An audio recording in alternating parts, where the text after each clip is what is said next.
Heart beat scan ఒక్క second లోనే world class 640 slice CT scan ఇప్పుడు మీ విస్టా ఇమేజింగ్ బంజారా హిల్స్ లో.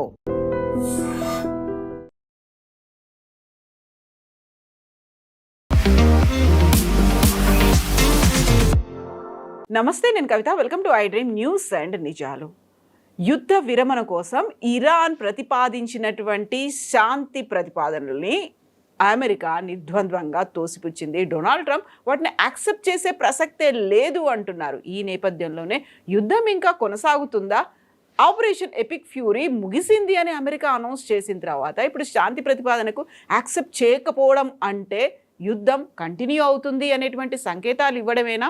దీన్ని దృష్టిలో పెట్టుకునే హైదరాబాద్లో ప్రధానమంత్రి నరేంద్ర మోదీ మన దగ్గర ఇంధనానికి సంబంధించి ఎంత పొదుపుగా వాడుకోవాల్సినటువంటి అవసరం ఉంది అనే మాట చెప్పారా?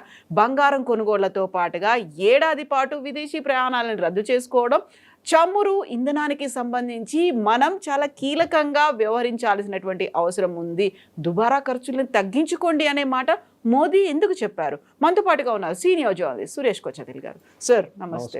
సో 2 నెలలు అయిపోయింది, 2.5 నెలలు అవుతోంది, 3వ నెలకు ఎంటర్ అయిపోతున్నాం. బట్ ఇప్పటికి కూడా still it is going on. అంటే లేదు, ఆపరేషన్ ఎపిక్ ఫ్యూరీ అనేది అయిపోయింది అనేది అమెరికా డొనాల్డ్ ట్రంప్ అనౌన్స్ చేశారు. బట్ శాంతి ప్రతిపాదన మాత్రం ఒప్పుకోవట్లేదు. ఎవరు యుద్ధం కావాలనుకుంటున్నారు, ఎవరు వద్దంటున్నారు? అసలు మనం యుద్ధం గురించి మర్చిపోయాం. 4వ తారీఖు ముందు నుంచి 3వ తారీఖు నుంచి మన ఎలక్షన్లో పడున్నాం. బహుశా వారం పాటు మనం యుద్ధం గురించి అసలు మాట్లాడలేదు. ఇది మళ్ళీ తిరిగి వచ్చింది. వాళ్ళు కూడా బ్రేక్ తీసుకున్నారు, మనం కూడా బ్రేక్ తీసుకున్నాం. ఇప్పుడు నిన్న రాత్రి ఇరాన్ వాళ్ళ రెస్పాన్స్ పంపించారు 14 పాయింట్లలో.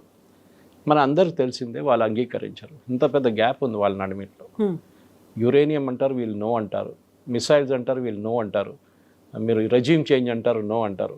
హమాస్, హుతీలు, హెజ్బుల్లా సపోర్ట్ చేయడం, వీళ్ళు నో అంటారు. మళ్ళీ మీరు ఎట్లా కాంప్రమైజ్ అవుతారు? ఒక నెగోసియేషన్లో ఇద్దరు నడిమిట్ కొంచెం నడుచుకుంటూ ముందుకు రావాలి. వీళ్ళిద్దరు రెడీ లేరు. అమెరికా అంటారు యురేనియం గురించి మాట్లాడకపోతే అయిపోయింది, we will not speak to you after this. మాకు కావాల్సింది మీ యురేనియం కావాలి మాకంట. వారు ఏమంటారు, మేము అసలు ఇవ్వం, మా మెయిన్ పాయింట్ అది. ఇంకోటి 4వది హోర్ముస్, అది కొత్తగా న్యూక్లియర్ వెపన్ వాళ్ళది. హార్ముస్ ఓపెన్ అది మేము ఇవ్వం, అది మాది అంటున్నారు. యుద్ధం ముందు వాది కాకపోతుండే అది. It was an open international. So ఇప్పుడు ప్రెసిడెంట్ ట్రంప్కి ఒక మిడ్ పాయింట్లో వచ్చి ఆగిపోయారు ఆయన. ఒక నెల ముందు మీరు చెప్పొచ్చు, నెల కాకుండా నేను 5 వారాల ముందు it would have been a finish, fight to finish. America అప్పుడే ఫినిష్ చేసి అయిపోతుంది. ఈ పాకిస్తాన్ నడిమిట్లో వచ్చి కాంప్లికేట్ చేశారు అన్ని. పాకిస్తాన్ ఒక మీడియేటర్కి వచ్చి ఏమన్నారు, మేము కన్విన్స్ చేస్తాం ఇరాన్ని, మీరు కొంచెం సీజ్ ఫైర్ పెట్టండి, మేము కన్విన్స్ చేసి మీకు ఏం కావాలో ఇప్పిస్తామన్నారు. కాదు, పాకిస్తాన్ ఒక డబుల్ గేమ్ ఆడింది. బేసిక్లీ డబుల్ గేమ్ ఎట్లా అయిందంటే, వాళ్ళు సౌదీ అరేబియాకి వెళ్ళి అక్కడ 4,000 మంది వాళ్ళ సైనికులను అక్కడ పెట్టి ఒక 10 ఎయిర్క్రాఫ్ట్ అక్కడ పెట్టారు సౌదీ అరేబియా కోసం. సౌదీ అరేబియాని ఇరాక్ నుంచి వచ్చే మిసైల్స్ని అడ్డుకోవడానికి. ద సేమ్ టైం ఇరాన్ని ఎంకరేజ్ చేశారు యూఏఈ మీద దాడి చేయమని చెప్పేసి. ఎందుకంటే యూఏఈకి సౌదీకి పడదు. ఇప్పుడు మన ప్రధానమంత్రి యూఏఈకి వెళ్ళి మీకు సహాయం ఏం కావాలి చెప్పండి, మేము మీకు ఇస్తూ ఉంటున్నాం. సో ఒక ఫ్లాష్ పాయింట్ అక్కడే వచ్చేసింది. ఇది Saudi Arabia versus UAE. Already వాళ్ళు సొమాలీల్యాండ్లో ప్రాబ్లం ఉంది, యెమెన్లో ప్రాబ్లం ఉంది. మొన్న కూడా జరిగింది, వాళ్ళు ఒపెక్ నుంచి యూఏఈ బయటకు వచ్చిన తర్వాత సౌదీ అరేబియా దాని మీద చాలా పెద్ద ఏం చెప్తారు, ఒక కోపం వచ్చింది వాళ్ళకి, లిటరల్గా కోపం వచ్చింది, ఎందుకు వెళ్ళిపోయారు ఒపెక్ నుంచి అని. ఇప్పుడున్న పరిస్థితుల్లో ప్రెసిడెంట్ ట్రంప్కి ఆప్షన్స్ ఏంటి? ఇవాళ పొద్దున Israeli prime minister Benjamin Netanyahu 60 Minutes అని చెప్పి CBS ఒక ప్రోగ్రామ్ ఉంది అమెరికాలో, చాలా మంచిది, వెరీ ఎక్సలెంట్ ప్రొఫెషనల్ ఇంటర్వ్యూస్. దాంట్లో ఆఫ్టర్ యుద్ధం మొదలైన తర్వాత ఫస్ట్ టైం బెంజమిన్ నెతన్యాహు ఒక అమెరికన్ ఛానల్తో ఇంత డీటెయిల్గా ఇంటర్వ్యూ ఇచ్చారు. ఆ ఇంటర్వ్యూ మీరు చూడాల్సింది. ఆ ఇంటర్వ్యూలో చాలా మటుకు బెంజమిన్ నెతన్యాహును అడిగిన ప్రతి ప్రశ్నకి ఆయన ఆలోచించి జవాబిచ్చారు. సో ఆయన దగ్గర అడిగారు, మీరు యుద్ధానికి వెళ్ళారు కదా, అమెరికాని మీరు గుంజి తీసుకెళ్లారని చెప్పి ఆరోపణ ఉంది, బలవంతంగా లాక్కెళ్ళారు అని చెప్పారు. అట్లేం లేదే, మేము అమెరికా ముందు ఆప్షన్స్ పెట్టాం, ఇది ఉంది, వీళ్ళు ఇవాళ మీట్ అవుతున్నారు, దట్ ఈస్ శనివారం రోజు February 20th ఒక మీటింగ్ జరగబోతుంది తెహరాన్లో, చాలా పెద్ద ఇంపార్టెంట్ మీటింగ్. దాంట్లో ఏదో పెద్ద ఒక నిర్ణయం తీసుకోబోతున్నారు, ఒక ఆపర్చునిటీ, మేము వెళ్ళి కొట్టేస్తున్నాం, మీరు వస్తారా అని అడిగారు. ప్రెసిడెంట్ ట్రంప్కి naturally Israeli prime minister credit తీసుకుంటే మళ్ళీ నేనేం చేయాలి, నేను కూడా పాల్గొన్నాను చెప్పాలని చెప్పి ఆయన కూడా తోడొచ్చేసారు.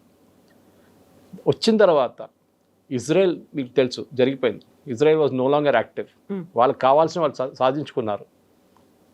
సుప్రీం లీడర్ని చంపారు, 40 కమాండర్ని తీసేశారు. వాళ్ళు అటువైపు వెళ్ళిపోయారు, లెబనాన్ వైపు. ఇక్కడ హెజ్బుల్లాతో వాళ్ళ గొడవ అక్కడ ఉంది. అమెరికా ఇక్కడ చిక్కం.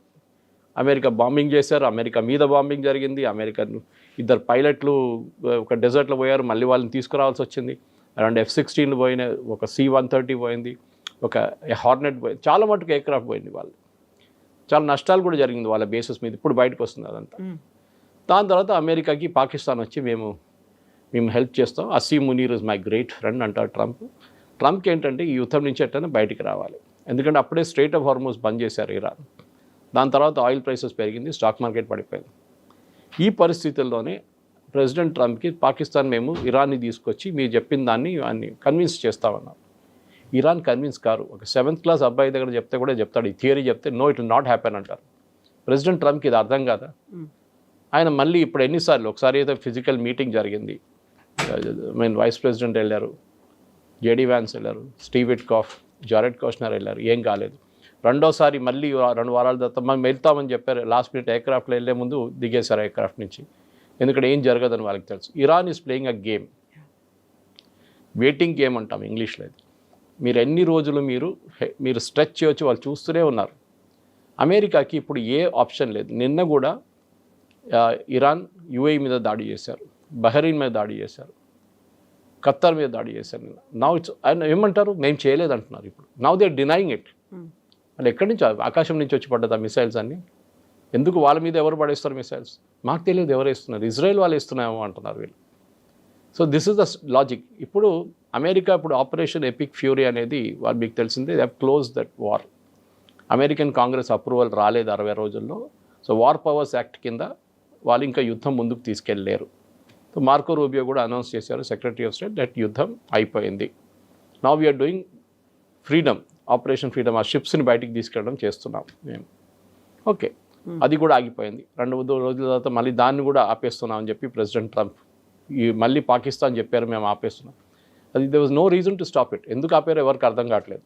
సో సౌదీ అరేబియా వాళ్ళ బేస్ మాకు ఇవ్వలేదని కొంచెం రూమర్స్ వచ్చింది.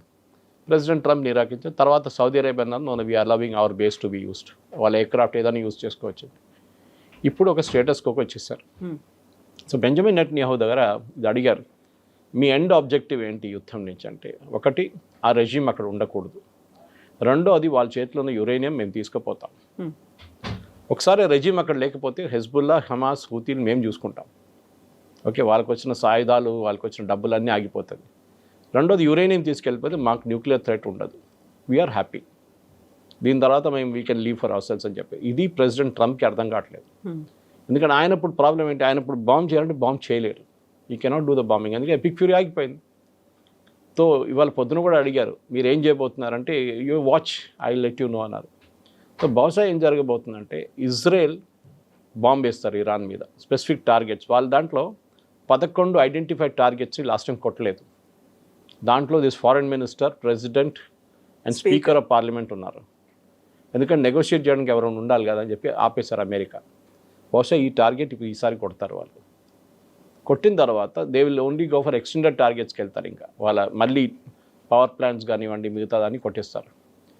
ఇరాన్ ఏం చేస్తారంటే ఇమ్మీడియట్గా అమెరికన్ అసెట్స్ మీద కొడతారు వాళ్ళు. అంటే దుబాయ్, UAEలో ఉన్న assets, Qatar, Bahrain, Kuwait, Oman, Saudi Arabia, ఇక్కడ ఉన్న అసెట్స్ మీద ఇరాన్ మిసైల్స్ కొడతారు. ఆల్రెడీ వాళ్ళు మొదలు పెట్టారు. ఇవాళ పొద్దున వార్నింగ్ కూడా ఇచ్చారు, మా మీద దాడి జరిగితే మేము అమెరికన్ అసెట్స్ ఎక్కడ ఉందో అక్కడ కొడతాం మేము, అరబ్ కంట్రీస్లో, గల్ఫ్ కంట్రీస్లో, అన్ని ఆ చుట్టుపక్కల ఉన్న దేశాల్లో. మూమెంట్ దాట్ హ్యాపెన్స్, అమెరికాకు ఒక ఎక్స్క్యూజ్ వచ్చేస్తుంది. వాళ్ళ చట్ట ప్రకారం వాళ్ళ అసెట్స్ మీద, అంటే వాళ్ళ ఎయిర్క్రాఫ్ట్ ఉండొచ్చు, వాళ్ళ ల్యాండ్ బేస్ ఫోర్సెస్ ఉండొచ్చు, వాళ్ళ బేస్లు ఉండొచ్చు, దేని మీదైనా ఎవరైనా దాడి చేస్తే అమెరికా కెన్ హిట్ బ్యాక్. అప్పుడు యుద్ధం కాదు, అది సెల్ఫ్ ప్రొటెక్షన్ కోసం చేస్తున్నాం. అమెరికా ఒక ఎక్స్క్యూజ్గా వాడుకుంటారు. ఫస్ట్ ఇజ్రాయెల్ని పంపిస్తారు, వాళ్ళు బాంబ్ చేసిన తర్వాత వీళ్ళు రిటర్న్ బాంబ్ చేసిన అమెరికా చేస్తారు మళ్ళీ. దాంతో బహుశా it will be the end of the war. యుద్ధం చాలామందికి ప్రాబ్లం క్రియేట్ చేస్తుంది, ఈవెన్ మన దేశానికి కూడా ప్రాబ్లం క్రియేట్ చేస్తుంది. ఇప్పుడు ఫస్ట్ కొన్ని వారాలు మనం అడుగున్నాం బాగానే, కానీ now it's stretching on us also. ప్రతి దేశం, మీరు మిడిల్ ఈస్ట్ నుంచి మీరు సౌత్ ఈస్ట్ ఏషియాకి వెళ్ళండి, జర్మనీ చూసుకోండి, ఫ్రాన్స్ చూడండి, ఆస్ట్రేలియా, న్యూజిలాండ్, అన్ని దేశాల్లో it is reached a point. వాళ్ళకి ఫ్యూయల్ లేదు, వాళ్ళ ఇన్ఫ్లేషన్ పెరిగింది, అట్ ద బంక్లో వాళ్ళ ఆయిల్ ప్రైసెస్ డబుల్ అయిపోయింది. మన దగ్గర ఒక పైసా కూడా పెంచలేదు ఇక్కడ ఎన్ని రోజులు. ఎల్పిజి కమర్షియల్ పెంచారు కానీ డొమెస్టిక్ ఇప్పుడు కూడా సబ్సిడైజ్ ఎలిమెంట్లో ఉంది. అది 23 రూపాయలు పెట్రోల్ లాస్ట్లో అమ్ముతున్నారు, 32 లీటర్ రూపాయల డీజిల్ లాస్ట్లో అమ్ముతున్నారు. ఎన్ని రోజులు? పెట్రోలియం కంపెనీ కూడా వాళ్ళు తట్టుకోలేరు. వాళ్ళు పబ్లిక్ లిమిటెడ్ కంపెనీ, వాళ్ళు షేర్ హోల్డర్స్ ఉన్నారు. స్టాక్ ఎక్స్చేంజ్కి వెళ్ళి రిపోర్ట్ చేయాలి వాళ్ళు మన నష్టాలు ఎంత వస్తుంది అనేది. సరే గవర్నమెంట్ కొంచెం మటుకు అడుగున్నారు, వాళ్ళ కస్టమ్స్ డ్యూటీ తగ్గించాలంటే చేశారు బాగానే. కానీ ఎన్ని రోజులు? ఈ యుద్ధం ఎప్పుడు ఆగుతుంది మనకి ఎవరికి తెలియట్లేదు. అండ్ ప్రెసిడెంట్ ట్రంప్కి ఏమో మిడ్ టర్మ్ పోల్స్ వస్తుంది, ఆయనకి అది టెన్షన్ ఉంది. సో నెక్స్ట్ ఆర్ యా పార్ అంటారు హిందీలో, అది బహుశా నెక్స్ట్ ఈ వారంలో నెక్స్ట్ వీక్లో తెలిసిపోతుంది. సో తేల్చుకోవడానికి అయితే సిద్ధపడ్డాయి, బట్ ఆ ఇంపాక్ట్ అనేది ప్రపంచ దేశాల మీద పడింది. మన దాకా రాలేదు, ఇప్పటిదాకా మనం ధరల్ని పెంచలేదు, కాకపోతే మనం కంట్రోల్డ్గా ఉండాల్సినటువంటి అవసరం ఉంది. వర్క్ ఫ్రమ్ హోమ్ని ఆప్షన్ని మీరు ఆప్ట్ చేసుకోండి, ఆర్ఎల్స్ పబ్లిక్ ట్రాన్స్పోర్ట్ని యూజ్ చేసుకోండి, కార్ పూలింగ్ని చేసుకోండి, అనవసరమైనటువంటి ఖర్చులు పెట్టకండి, 1 year పాటు బంగారాన్ని కొనకండి. ఇవన్నీ చెప్పడం అంటే are we going to face అయిన ఒక ఫైనాన్షియల్ క్రైసిస్ ఏమన్నా మన మీద పడబోతోందా? మోదీ ఎందుకని హైదరాబాద్కి వచ్చినప్పుడు ఆ మాట మాట్లాడారు? మోదీ గారు 2 సంవత్సరాల తర్వాత వచ్చారు, 2024 టేక్ ఓవర్ చేసిన తర్వాత వచ్చారు వెళ్ళారు, కానీ ఒఫీషియల్ విజిట్ ఏం చేయలేదు. అందులో కూడా ఆయన ఇక్కడికి వచ్చాడు అంటే పొలిటికల్గా ఏదో ఉండబోతోంది. After Bengal next target is Telangana and Punjab అని చెప్పిన తర్వాత దానికి పొలిటికల్గా ఏదో ఉంటుందేమో, కార్యకర్తల కోసం మాట్లాడతారేమో అనుకుంటే ఇక్కడ నుంచి దేశ ప్రజలకు ఒక సంకేతాన్ని, సందేశాన్ని ఎందుకు ఇచ్చారు అసలు?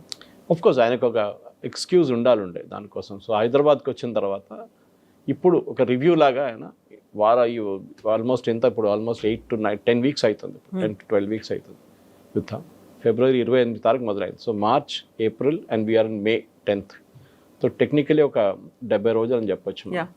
70 రోజులు ఒక యుద్ధం జరిగిన తర్వాత దాని ఇంపాక్ట్ ఏముంటుంది? ప్రతి దేశం మీద ఇంపాక్ట్ ఉంది. ఆస్ట్రేలియాలో ప్రాబ్లం ఉందని చెప్పాను చూడండి నేను. Entire Europe is suffering. Inflation అన్ని ప్లేసెస్లో ఇన్ఫ్లేషన్ పెరిగిపోయింది, జీడిపి పడిపోయింది. మన దగ్గర కూడా ఉంటుంది ఇంపాక్ట్, ఉండదని కాదు. కానీ మోదీ గారు ఏమంటున్నారు, మన దగ్గర కొన్ని ప్రాక్టికల్ సొల్యూషన్స్ ఉంది విచ్ మనం కోవిడ్ టైంలో ఉపయోగించాం. కోవిడ్ టైంలో అఫ్కోర్స్ ఎవరు బయటికి వెళ్ళలేదు, సో ఫ్యూయల్ కన్సంప్షన్ దారుణంగా పడిపోయింది. నాలాంటి వాళ్ళు రోడ్డు మీద తిరిగారు అప్పుడు మీడియా కోసం. ఓకే, ఇంటర్వ్యూలు చేసుకుంటా ఇక్కడక్కడ పోలీసు వాళ్ళతో వీళ్ళతో మెడికల్ ప్రొఫెషనల్తో ఫుడ్ డిస్ట్రిబ్యూట్ చేసిన వాళ్ళతో. కానీ మిగతా వాళ్ళు అందరూ ఇంట్లో ఉన్నారు. సో వర్క్ ఫ్రమ్ హోమ్ మొదలు పెడదాం వేర్ ఎవర్ పాసిబుల్. స్కూల్ అయితే ఎట్లయినా క్లోజ్ ఉంది, అట్లీస్ట్ జూన్ 1st week దాకా క్లోజ్ ఉంటుంది. కావాలంటే ఒక 2 వారాలు ఎక్స్టెండ్ చేసుకోవచ్చు, పెద్ద ప్రాబ్లం ఏం లేదు దాంట్లో. కాకుండా మిగతా ఏం చేయాల్సి వస్తుంది? ఒకటి, ఈ side use metro, public transport use చేయండి, ఎక్కడైతే మెట్రోలు ఉన్నాయో అక్కడ యూజ్ చేయండి. ఇంకోటి ఆయన అన్నారు cooking oil consumption, which is very interesting. Cooking oil consumption దీనికంటే ముందు కూడా చెప్పారు ఆయన ఈ మాట. ఎందుకంటే మనం కుకింగ్ ఆయిల్ అనుకుంటాం మన దేశంలో తయారవుతుంది అనుకుంటాం, ఐటీసీ కానీ ఫ్రీడమ్ ఆయిల్ కానీ మిగతా కంపెనీలు కానీ వీళ్ళందరూ మన దగ్గర ధారా వాళ్ళ అంటాంటిది ఇక్కడ తయారవుతుంది. Correct, they are made here, crushed here, కానీ దాని సీడ్స్ బయట నుంచి వస్తాయి.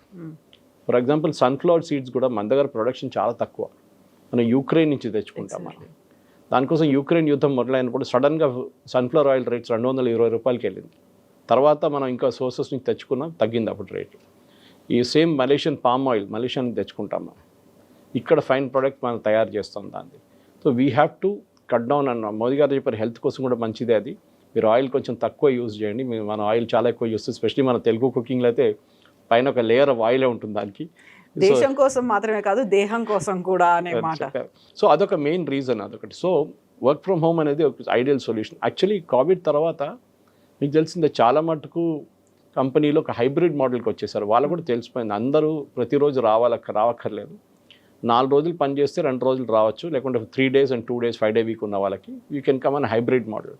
బహుశా కొంతమంది దానికి వెళ్ళిపోతారు, మళ్ళీ హైబ్రిడ్ మోడల్కి వెళ్ళి. ఎందుకంటే నేను ఇవాళ పొద్దున కూడా రోడ్ మీద వస్తున్నాం, ఇంటికాడ నుంచి ఇక్కడ స్టూడియోకి వస్తున్నప్పుడు మొత్తం ట్రాఫిక్ జామ్ ఎక్కడ చూసినా అక్కడ. అంటే ప్రజలు వినట్లేదు అసలు. మేబీ దాని ఇంపాక్ట్ కొన్ని రోజుల తర్వాత వస్తుంది. నేనైతే I'm all for cutting down అని ఒక చిన్న రేషనింగ్ చేయాల్సిందే. ఎందుకంటే అంతమంది రోడ్డు మీద తిరగక్కర్లేదు, కానీ తిరుగుతున్నారు. ఎందుకంటే పెట్రోల్ ఉంది కదా, డీజిల్ ఉంది కదా, నింపేసి ఫుల్ ట్యాంక్ కొట్టేసుకుంటూ తిరుగుతున్నారు వాళ్ళందరూ. కానీ తగ్గించాల్సింది, మొదటిగా ఇదే చెప్పారు. ఇంకోటి ఆయన చాలా మటుకు చెప్పారంటే అంటే ఒక సెల్ఫ్ డిసిప్లిన్ ఉండాలి ఈ టైంలో చెప్పారు. అది ఫస్ట్ టైం చెప్పినప్పుడు చెప్పారు కూడా. డిసిప్లిన్ కోవిడ్ టైంలో ఎట్లా డిసిప్లిన్ మెయింటైన్ చేయాలి, డిసిప్లిన్ ఉండాలని చెప్పారు. ఇక్కడ ఉన్న ప్రజలకి మన దగ్గర అది పెద్ద ఒక ప్రాబ్లం, సెల్ఫ్ డిసిప్లిన్ అనేది మన దగ్గర లేదు. కానీ యుద్ధంలో ఉన్న ఇంపాక్ట్ గురించి మాట్లాడుతున్నారు, ఫారిన్ ఎక్స్చేంజ్ గురించి, బంగారం గురించి చెప్పారు. బంగారం కొనక్కర్లేదు, 1 సంవత్సరం పాటు బంగారం కొనకండి అని చెప్పారు. పొద్దున్న నుంచి దాని మీద రియాక్షన్లు వస్తున్నాయి. బంగారం షాప్ వాళ్ళు ఏడుస్తున్నారు, స్టాక్ మార్కెట్ బహుశా నేను చూడలేదు, పడిపోయింది. That is impact immediate, that reaction is there anyway. So బంగారం ఎందుకు కొనొద్దు అంటున్నారు, దానికి కారణాలు ఉన్నాయి. ఒకటి, జస్ట్ లైక్ ఆయిల్, ఇది కూడా మనం బయట నుంచి తెప్పించుకోవాల్సింది 100%. మన దగ్గర చాలా తక్కువ ఉంది ప్రొడక్షన్ బంగారంది. సో బయట నుంచి తెప్పించుకుంటున్నప్పుడు న్యాచురలీ ఫారిన్ ఎక్స్చేంజ్ యూజ్ అవుతుంది. మన దగ్గర 700 బిలియన్ ఉందని చెప్తున్నారు, చెప్పాను చూడండి. అది మనం ఒక సంవత్సరం పాటు 2 సంవత్సరాలు కూడా నడిపించుకోవచ్చు. ఫ్రెష్ ఫ్లోస్ వస్తూనే ఉంటుంది మనకి. కానీ ఎన్ని రోజులు? సో కొంచెం తగ్గించుకోండి. ఆఫ్కోర్స్ ఎవరికైనా ఇంట్లో పెళ్లి ఉన్నప్పుడు లేకుండా దాన్ని కొంటారు ఎట్లయినా. కానీ యాజ్ అన్ ఇన్వెస్ట్మెంట్ ఆప్షన్ ఇప్పుడు కొనకండి. యాక్సిడెంట్స్ కొనట్లేదు ఎవరు, ఎందుకంటే రేట్ అంత పెరిగింది. ఇప్పుడు everybody is waiting for the rate to come down. So అంత కొనట్లేదు. సో బంగారం కొనకండి ఇప్పుడు. నెక్స్ట్ ఒక పాయింట్ ఏం చెప్పారంటే, ఇంటర్నేషనల్ హాలిడేస్ కొంచెం తగ్గించండి. డెస్టినేషన్ వెడ్డింగ్స్ పెట్టుకోకండి. ఇక్కడ ముందు కూడా చెప్పారు, కానీ ఈసారి చాలా క్లియర్గా చెప్పారు. ఈవెన్ ఇంటర్నేషనల్ హాలిడేస్ తగ్గించండి. ఫారిన్ ఎక్స్చేంజ్ మన దగ్గర చాలా మటుకు ఖర్చు అవుతుంది దానికి. ఈవెన్ డెస్టినేషన్ వెడ్డింగ్ కూడా మీరు లక్షల ఖర్చు పెడతారు బయట. You use dollars like crazy. మీరు ఇక్కడ పెళ్లి పెట్టుకోండి ఇండియాలో వెకేషన్ చేసుకోండి, మీకు ప్రాబ్లం ఉండదు. ఐ థింక్ ఇది హోలిస్టిక్గా చూస్తే ఒక సెన్సిబుల్ సజెషన్. దాంట్లో అన్ని 100% ఇంప్లిమెంటేషన్ అవుతుందంటే కాదు. గవర్నమెంట్ ఎవరిని ఆపలేరు. మీరు బంగారం షాప్కి వెళ్ళకూడదు, బంగారం షాప్ బంద్ చేద్దామంటే అది కూడా కాదు. That economy has to run also. అది కూడా నడవాలి కదా. ఎంతోమంది దాని మీద బతుకుతున్నారు. జ్యువెలరీ అమ్మడం ఒకటే కాదు, జ్యువెలరీ డిజైన్ చేసేటోళ్ళు చాలామంది ఉన్నారు. ఓకే, దాంతో ఒక వర్క్ స్కిల్ ఉన్న వాళ్ళు చాలా తక్కువ. ఇప్పుడు తగ్గు వస్తున్నారు. ఇప్పుడు వాళ్ళకు ఉద్యోగం ఉండాలి. Yes, short term pain, long term gain అంటమ్మా. ఇది షార్ట్ టర్మ్ పెయిన్ ఇది. సో గతంలో కూడా వికసిత్ భారత్ గురించి చాలా ఎక్కువగా గొప్పగా చెప్పుకుంటూ వచ్చారు. ఇప్పుడేమో సడన్గా మా వోకల్ ఫర్ లోకల్ అనే మాట, గ్లోబల్గా ఉన్నటువంటి లగ్జరియస్ బ్రాండ్స్ ఏవైతే ఉన్నాయో వాటన్నిటిని కొనకండి, లగ్జరీస్ని తగ్గించుకోండి అని ఈ చెప్పడం ఒకవైపు అయితే, ఆర్థిక సంక్షోభం మనకేమైనా రాబోతోందా? నిజంగా ఆయిల్ సంక్షోభం, క్రైసిస్ అనేది మన దగ్గర ఉందా? దాన్ని బయటపడడానికి మనకి ఇండైరెక్ట్గా ఇండికేషన్స్ ఇస్తున్నారా? మొన్నటిదాకా రిసోర్సెస్ బాగా ఉన్నాయి, మన దగ్గర నిల్వలు ఉన్నాయి, స్టోరేజ్ కెపాసిటీ ఇంత ఉంది, 2 నెలలు కావచ్చు, 75 రోజుల పాటు మనకు అవైలబుల్గా ఉంటాయి, ఇన్ని చెప్పిన తర్వాత ఆల్ ఆఫ్ ది సడన్ ఒకేసారి ఉన్నట్టుండి చెప్పాడు, మీరు అన్నింటినీ కట్ డౌన్ చేసుకోండి. మనం నెత్తిన ఏదైనా రుద్దుతున్నారా, లేకుంటే మనం గమనించలేంది, మనకు అర్థం కాంది ఏదైనా మోదీ మనకు చెప్పే ప్రయత్నం చేస్తున్నారా? మోదీ గారు 8 గంటలకు రాలేదు, అది చాలా పెద్ద అడ్వాంటేజ్.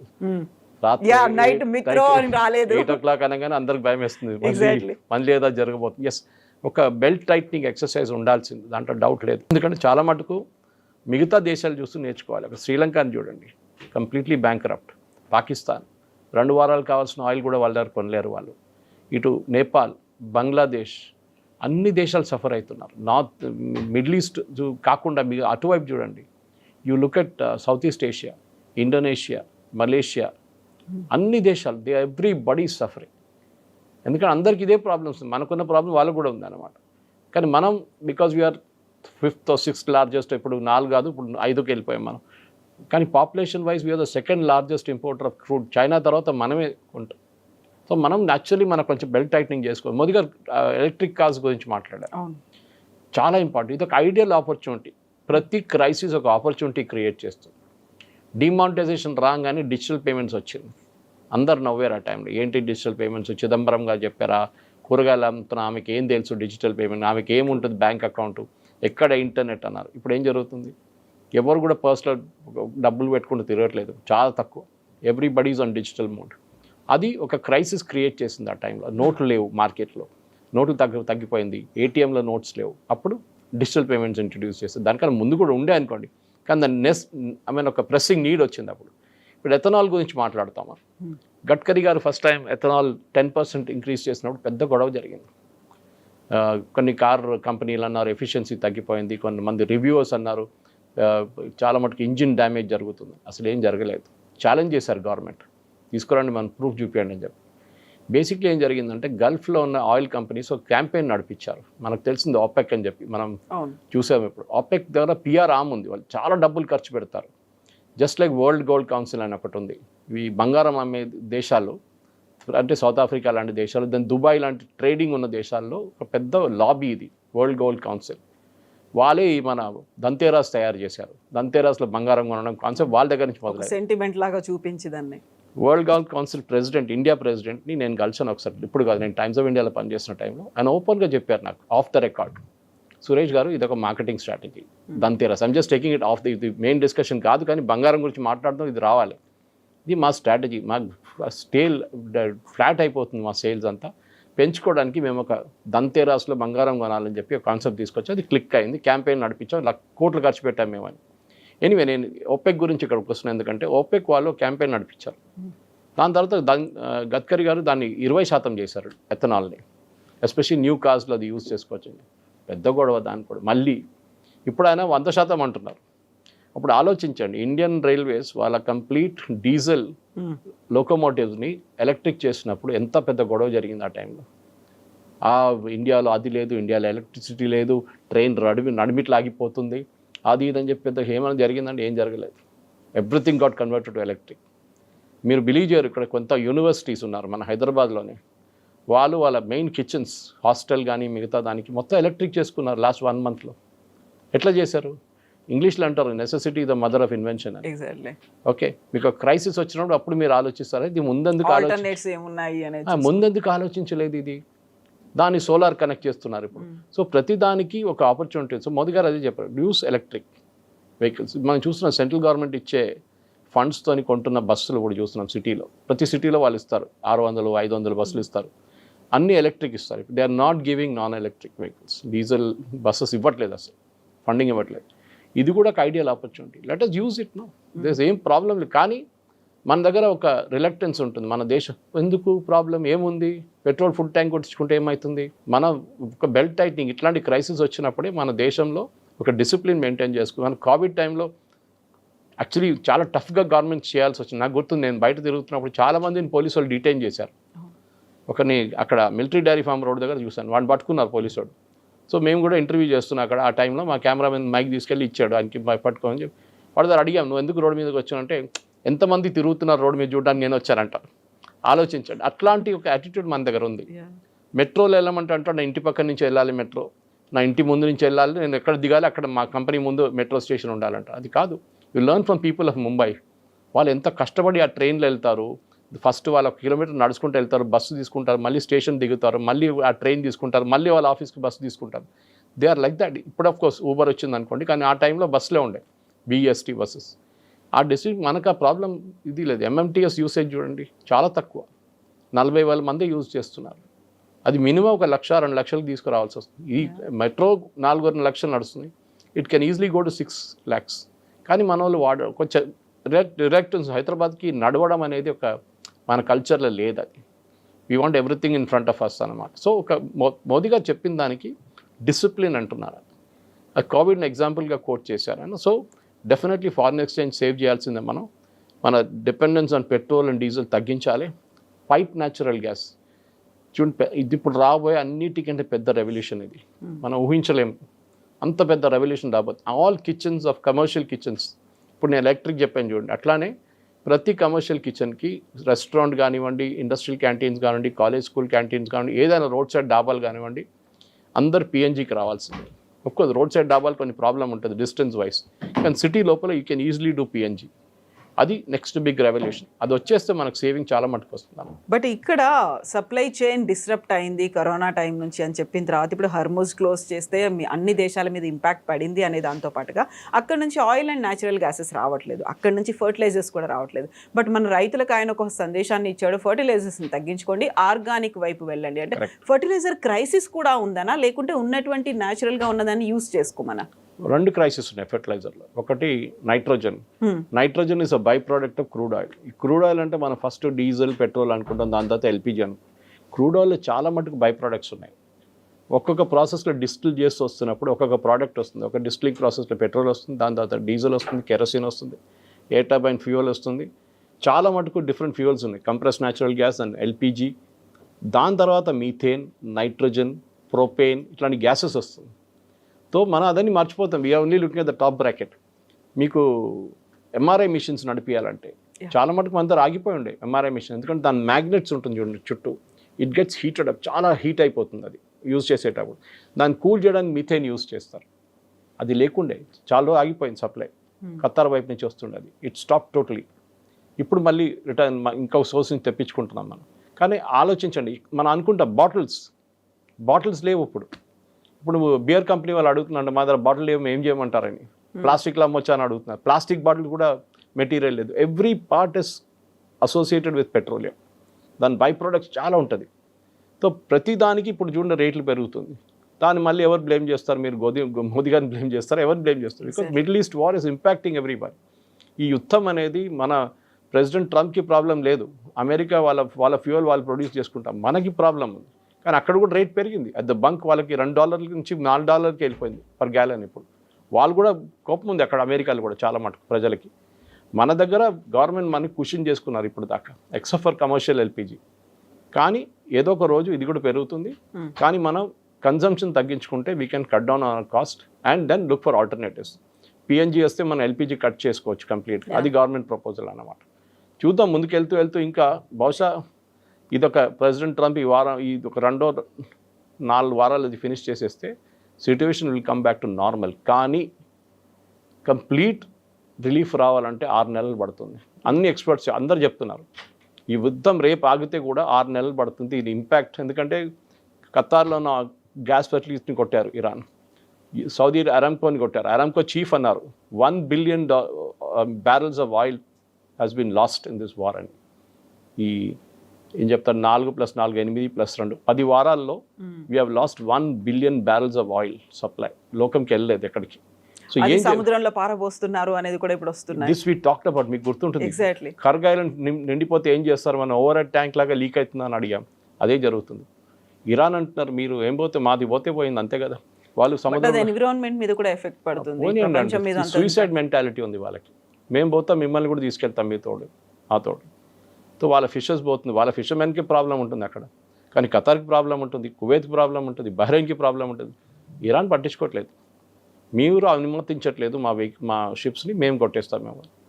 ఇది జరుగుతుంది. ఇప్పుడు ఏమంటున్నారు కొత్తగా, ఏ దేశమైనా మా మీద శాంక్షన్స్ పెట్టారో, not just US, Britain, France వీళ్ళందరూ శాంక్షన్స్ పెట్టారు. ఆ దేశాల మీద కూడా మేము వాళ్ళ షిప్స్ మీద కూడా మేము దాడి చేస్తాం. So it's expanding horizontally. ఇప్పుడు ఆపాలంటే ఇరాన్ని కొట్టాల్సిందే, there is no other option. అక్కడున్న రెజీమ్ని కొట్టిపడేస్తే కొత్త రెజీమ్ రావచ్చు, లేకుంటే at least some kind of regime అక్కడ వస్తుంది. కానీ ఇది ఎక్కువ రోజులు నడవాలి. ఫస్ట్ క్లియరెన్స్ చేయాలంటే స్ట్రైట్ ఆఫ్ హార్మస్. అది చేయాలంటే ఇరానియన్ రెజీమ్ని కొట్టాల్సి వస్తుంది. ఆ ఇరాన్ రెమినెంట్స్ మస్కిటో ఫ్లీట్ అని ఒక ఫ్లీట్ ఉంది అక్కడ, చిన్న బోట్లు, ఆ కర్గ్ ఐలాండ్ వైపు నుంచి ఇక్కడ దాకా కషమ్ ఐలాండ్ దాకా, అది మొత్తం కొట్టాల్సి వస్తుంది వాళ్ళని. సో దానికోసం ఇప్పుడు బ్రిటన్ ఒక వార్షిప్ పంపిస్తున్నారు, ఫ్రాన్స్ పంపిస్తున్నారు. బహుశా వాళ్ళు కూడా they will also get in to action. ఎందుకంటే వాళ్ళు కూడా తెలిసిపోయింది, వాళ్ళ మీద కూడా ఇంపాక్ట్ ఉంది ఇప్పుడు, చాలా వాటికి ఇంపాక్ట్ ఉంది. సో సప్లై చైన్ మీద ఇంపాక్ట్ పడింది. ప్రపంచ దేశాలన్నీ పెంచాయి, మనం పెంచలేదు అని చెప్పినప్పుడు కూడా ఇప్పుడు వినిపిస్తున్నటువంటి వార్తలు ఏంటంటే May 20th తర్వాత పెట్రోల్ అండ్ డీజిల్ రేట్స్ విపరీతంగా పెరగబోతున్నాయి. దానికి సంబంధించే ఇలాంటి ఒక అలర్ట్ మెసేజ్ అనేది. విపరీతంగా పెరగదు. ఇప్పుడు నష్టాలు ₹20 ఉందండి, ₹22-23 ఉంది. మనం అన్ని ఆయిల్ కాంట్రాక్ట్స్ మనది లాంగ్ టర్మ్ కాంట్రాక్ట్స్ ఉంటుంది. మనం రేపటి కోసం ఇవాళ కొనం. మీరు స్ట్రాటజిక్ పెట్రోలియం రిజర్వ్స్ గురించి చెప్పారు కవిత గారు. మనకి 65 రోజుల స్ట్రాటజిక్ పెట్రోలియం రిజర్వ్స్ ఉంది. మనం ఫస్ట్ ఆల్మోస్ట్ 30 రోజుల స్ట్రాటజిక్ రిజర్వ్స్ మనం వాడుకున్నాం. ఇంకా 30 రోజులు అక్కడ ఉంది. చైనా దగ్గర 220 రోజులది ఉంది. వాళ్ళు కూడా హాఫ్ వాడుకున్నారు. ఎందుకంటే ఎస్పెషలీ స్ట్రైట్ ఆఫ్ హార్మోస్ బంద్ చేసిన తర్వాత వాళ్ళ మొత్తం సప్లై ఎక్కడి నుంచి వస్తుండే, రష్యా నుంచి, ఇరాన్ నుంచి మేజర్ సప్లైస్ ఉండే వాళ్ళకి. ఇప్పుడు రష్యా ఒకటే ఉంది వాళ్ళకి, ఇరాన్ ఇవ్వట్లేదు ఆయిల్. ఇరాన్ ఆయిల్ బయటకు రాలేకపోతుంది. బహుశా ఇప్పుడు బీజింగ్లో మీటింగ్ జరగబోతుంది, ప్రెసిడెంట్ సమిట్ ఒకటి ఉంది, Xi Jinping and president Trump. దాంట్లో ఏమైనా నిర్ణయం రావచ్చు. అది ఇంకోటి, ప్రెసిడెంట్ ట్రంప్ అక్కడ ఉన్నప్పుడు బాంబింగ్ జరిగితే దానికన్నా పెద్ద ఎంబారాస్మెంట్ ఇంకేం ఉండదు. సో ఆయన వెళ్ళే ముందో వచ్చిన తర్వాతనే ఇది జరుగుతుంది. ఆయన చైనాలో ఉన్నప్పుడు బహుశా ఈ బాంబింగ్ జరగదు. అదొక డిప్లొమాటిక్ ఇన్సిడెంట్ అయిపోయింది. మీకు గుర్తుండదు, మోదీ గారు ఇజ్రాయెల్లో ఉన్నారు February 26. ఆయన ఇండియాకి వచ్చిన తర్వాత బాంబింగ్ జరిగింది. So that maybe it's a coincidence, but జరిగింది అట్లనే. సో ఇది కూడా అంతే జరుగుతుంది. సో చైనా దీంట్లో ఒక పెద్ద రోల్ ప్లే చేస్తున్నారు. ఎందుకంటే ఆయుధాల పార్ట్ బెంజమిన్ నెటన్యాహు 60-minute ఇంటర్వ్యూలు అన్నారు, what role did China play అంటే వీ నో ఇట్ అన్నారు. తర్వాత ఆ క్వశ్చనర్ ఆ ఇంటర్వ్యూ కొంచెం కూడా ప్రెస్ చేసి అని అన్నారు, ఎస్ వాళ్ళు మిసైల్స్కున్న పార్ట్స్ సప్లై చేస్తారు ఇరాన్కి, మాకు తెలుసు, మేము ఎక్కడ కొట్టాలి అక్కడ కొడతాం ఏమని చెప్పారు ఆయన.